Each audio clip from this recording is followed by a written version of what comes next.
To talk about it, we're so pleased to be joined once again by retired Major General Paul Vallely, Skyping in from Big Sky Country in Montana. General, as always, it's so good to have you here on America's Forum. First of all, thank you, JD. So good to have you, but some tough issues to talk about.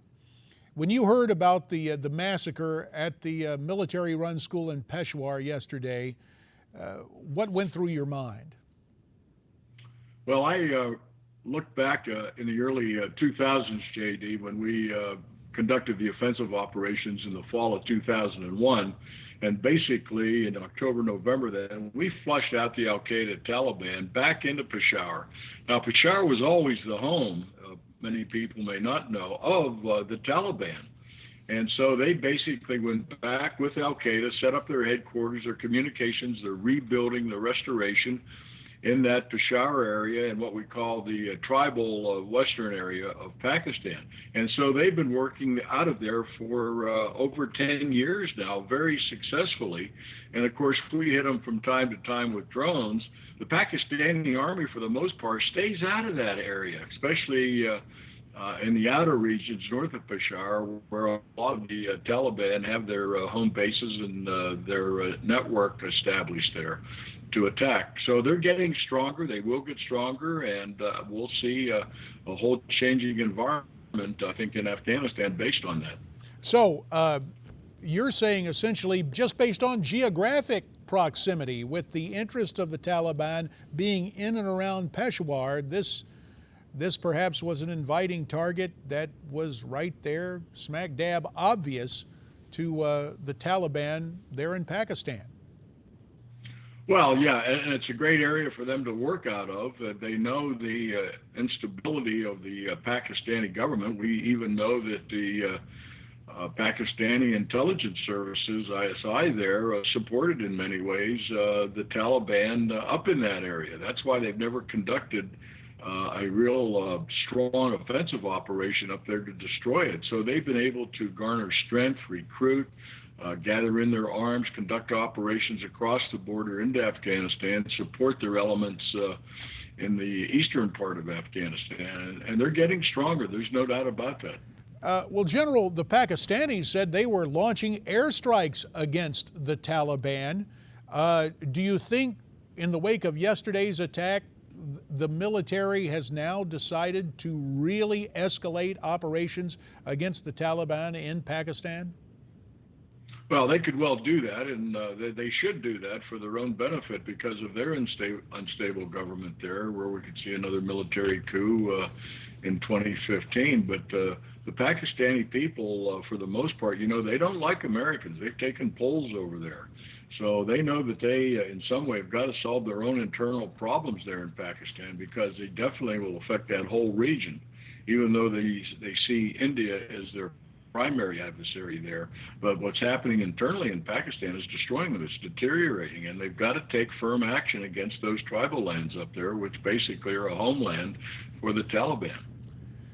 Paul, Hussein Haqqani, the former Pakistani ambassador to the United States, was here with us yesterday, and he said that the relationship between the U.S. and Pakistan is not so much person to person or leader to leader as it is military to military.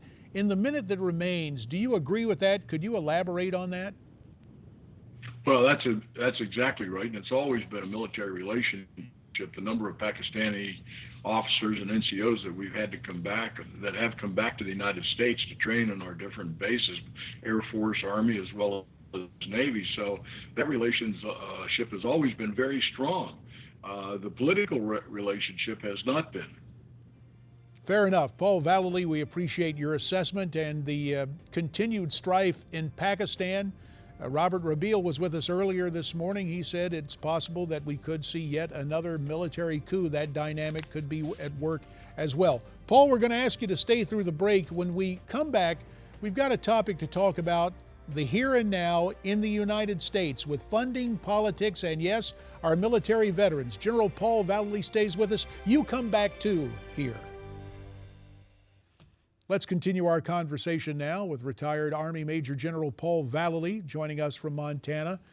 Paul, we thank you again for your time. This bill was known as the Clay Hunt Suicide Prevention for American Veterans Act, named for a Marine veteran and activist who sadly took his own life in 2011.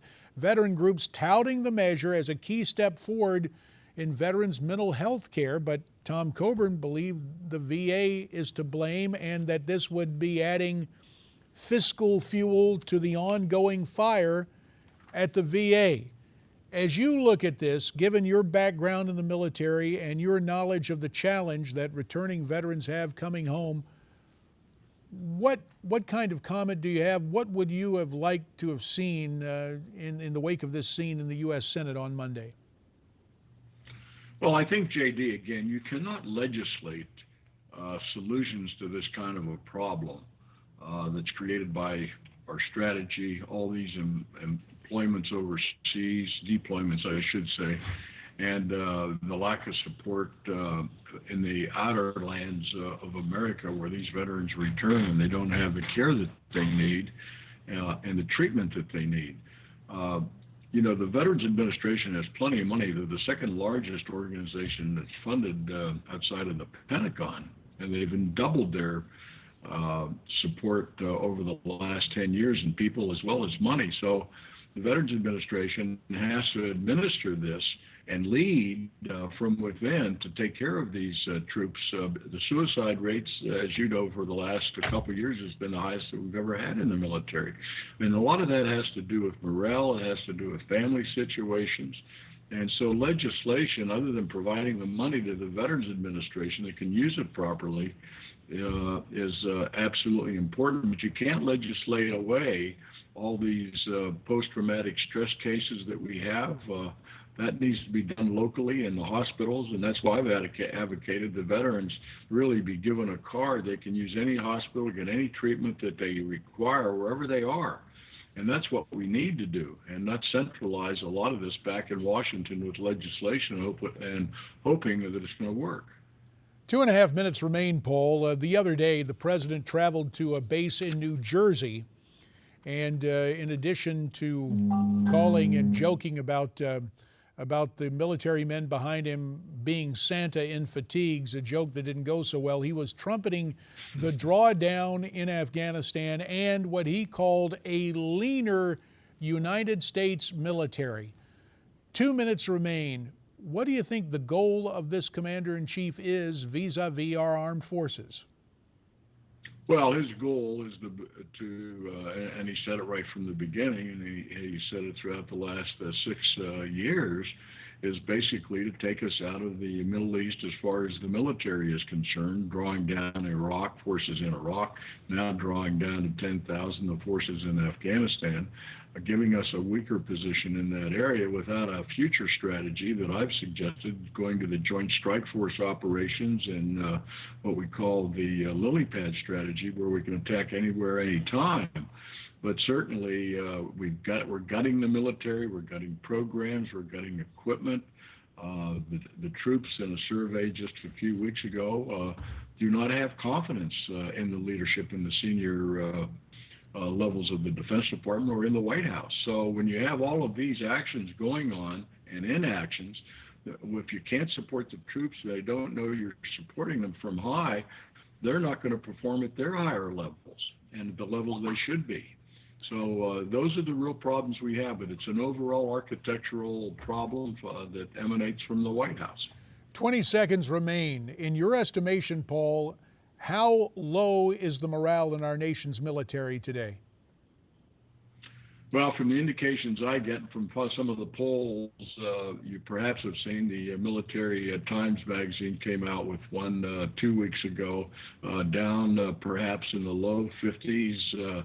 It could be below 50% now, but it's certainly not up in the 90s that we should have, that we had during the build-up in the Reagan administration, where the morale really increased after the post-Vietnam period, after it was taken down by Carter. So fair enough, we've sir. seen this up and down. Yeah. We'll have to leave it there. Major General Paul Vallely, you have our thanks for your insights and analysis, and America's Forum will continue right after this.